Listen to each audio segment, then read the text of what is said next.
the things we take away from kids, you know, no TV, no screen time, no, you know, limits, restrictions on friend time, on allowance, on you know, what you can do. Privileges are withdrawn. That's one big camp of consequences. The other is the things we add on.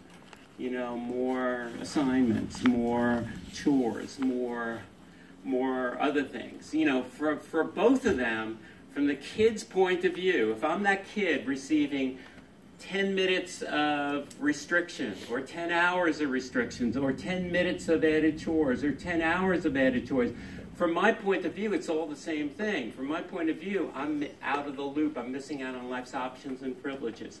It's a timeout. The point I'm trying to make is energetically, everything we could throw at a kid is a timeout. So we might as well get really clear. When I worked with Tucson Head Start, they had a rash about timeouts. It was a bad word. They sent me a packet of literature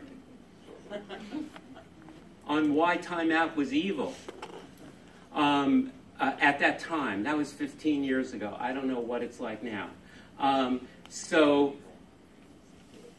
the point I try to make to them is this, that we're stuck with timeouts. We're married to timeouts. We just don't know it. You know, so we need, if we're stuck with timeouts, we might as well have a method that really fits these kids, that really helps awaken them to their greatness, that gives us a chance. I want a consequence that's over quickly.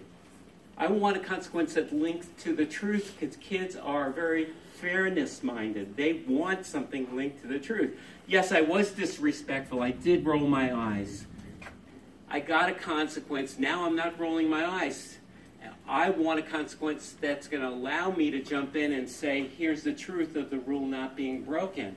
And I love rules that start with no, because they allow me to tell the truth better. The truth is, you're not yelling. You're not making bathroom noises in public.